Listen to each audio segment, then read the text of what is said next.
Non, ça pèse dans le management, dans l'émulation d'un groupe, dans l'exigence vers les joueurs.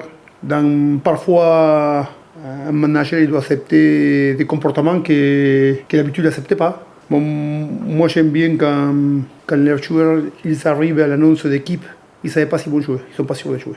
Il y a toujours ça peur de ne pas jouer. Quand vous avez des blessés, il y a une partie de l'équipe avant l'annonce d'équipe, ils savaient qu'ils vont jouer. C'est juste ça. Après, on tire de la corde sur certains organismes, mais on est professionnel, on se prépare comme il faut, on gère les joueurs de la semaine. Là, on a un jour de... Je ne comprendrais pas qu'on dise qu'on est fatigué demain ou qu'il manque d'énergie pour le blesser. Je n'accepterais pas, parce qu'on a déjà un jour de plus de récupération qu'économie pour les matchs, parce qu'on a très bien géré la semaine. Certainement, dans la semaine, on ressent un peu moins d'énergie, parce que l'enchaînement, c'est...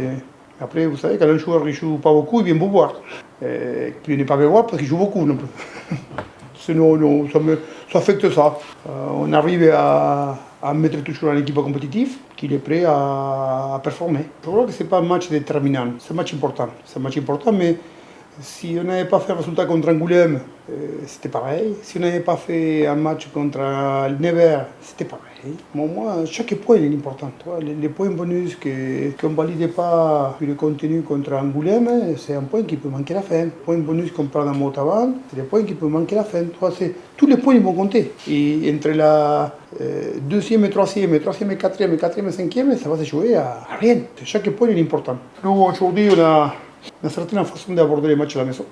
On ne va pas changer. On a un adversaire qui s'annonce qui font des huitièmes de finale tous les week-ends.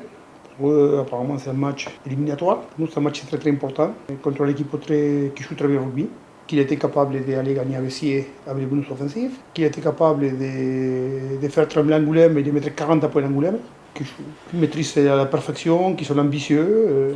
On se prépare, on a beaucoup de respect, beaucoup d'humilité comme on fait chaque fois, mais aussi avec des certitudes aujourd'hui, que match après match on valide en attaque, des choses qu'on a rectifiées en défense, qu'on travaille aussi.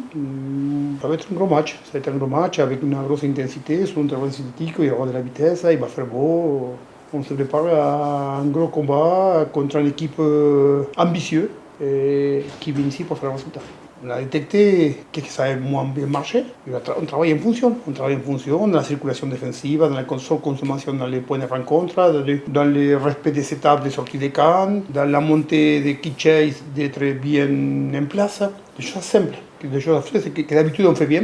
Mais comme ces derniers temps, on savait vraiment focaliser sur notre manque d'efficacité en attaque, notre manque on n'avait pas marqué de points. Chose que depuis un bon mois et demi, on a mis, je vous avais dit qu'on travaillait beaucoup sur ça. On a rectifié ça, mais comme tout, on a travaillé quelque chose, l'autre on travaille un peu moins.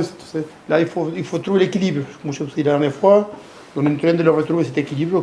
C'est important de très bien attaquer, mais c'est très important de très bien défendre aussi.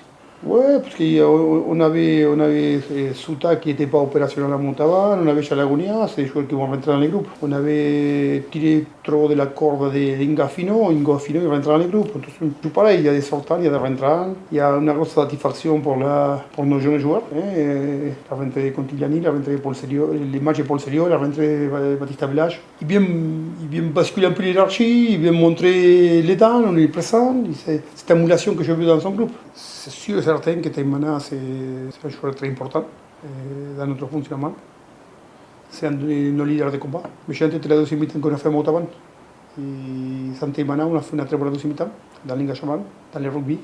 Et on a maîtrisé notre rugby, on a eu presque 60% de possession. On a eu l'occupation, ça manque peut-être un peu de lucidité en fin de match, de maîtrise pour certaines fautes. Mais c'est un joueur très important. Il a un rôle au-delà de son rugby, dans la transmission d'énergie, dans sa façon de faire, que c'est un mec très important dans les groupes. Mais après, ma philosophie de rugby, c'est un collectif. Et si Taïmana nous apporte un surplus d'âme, moi je vais demander à chaque joueur de faire plus de 2% de surplus d'âme. Chacun fait un 2% de plus, on va moins sentir la présence de Taïmana. Non, c'est comme on a fait l'année dernière, on avait fait une coupure nécessaire. Parce je crois qu'on a besoin de couper, on a besoin de passer voir quelques jours. Il s'est retrouvé à partir d'un stage, fixer les objectifs de fin d'année. Une fois qu'on fixe les objectifs d'année, on va tracer un chemin. Et on va faire le chemin. comme je l'avais dit l'année dernière, une fois que le chemin il est établi, ils sortent des chemins, ils se mettent à l'écart. Le chemin il va tout droit où on veut y aller. Ça va se passer les tâches et après ils vont rester 7 matchs, un bloc de 5 et un bloc de 2 matchs avec 3 réceptions, avec 4 déplacements. On va essayer d'être performant. Je crois qu'il y a 7 équipes pour 6 places déjà. Parce que la défaite de Yuna contre Gravit, il l'a écarté, je crois, de la course. Aujourd'hui, on a plus un Britannique, le 7e, il a plus 13. Ça fait un peu trop de retard. Il y a Never qui revient bien, mais je le trouve juste. Ça va se jouer entre ces 7 équipes. Donc, nous, aujourd'hui, on a un balotage plutôt favorable. Parce qu'on est 2e au championnat, mais on est 12e britannique, c'est le championnat pour moi. Ça serait important de rester vaincu à la maison. On va bien se préparer pour bien finir la saison. Comme je dis, j'ai envie de bien partir de ce club. Ça me reste de moins en moins de temps à passer, à profiter, à prendre du plaisir. J'en prends beaucoup de plaisir. J'ai envie qu'on finisse très bien. Moi personnellement, je me fixais l'objectif de laisser l'équipe où je ne l'ai pas trouvé. Je ne l'ai pas trouvé en top 14. Ça c'est mon objectif perso, mais moi perso, ça ne compte pas. Il faut que nous, on soit tous connectés. Je dis tous, ces joueurs, ces staffs, ces présidents, c'est tous dans le même bateau pour aller chercher ça.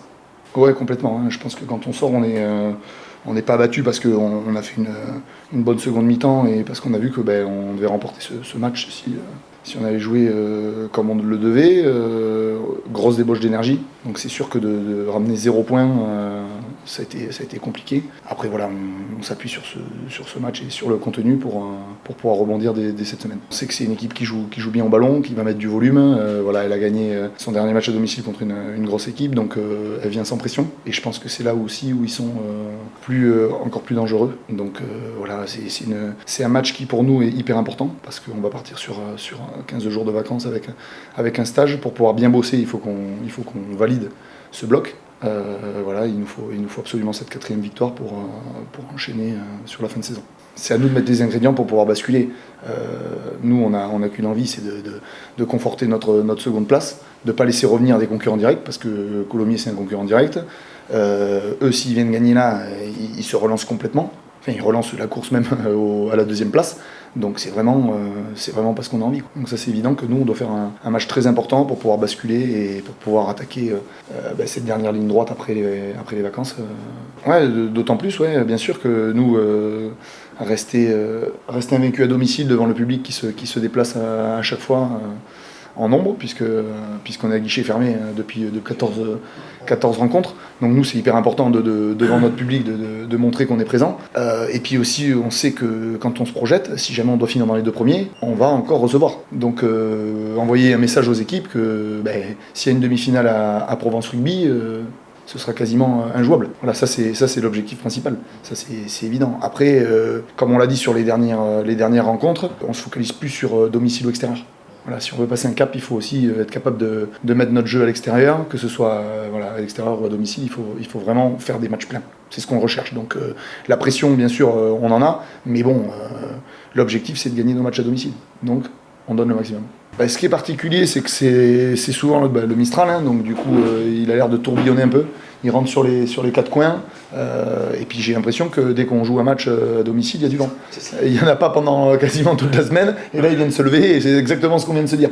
On vient de se dire, mais qu'est-ce qui se passe, jour de match, il se lève. Après, je pense qu'il ne faut pas se prendre la tête non plus avec ça. Parfois sur le terrain, tu le sens d'un sens, et en fait il vient de l'autre. Hein. Voilà, ils arrivent à tourner, à s'engouffrer selon la grande tribune aussi. C'est pas les mêmes vents, donc voilà, il faut s'appliquer sur son geste, bien la taper déjà, et puis après, voilà.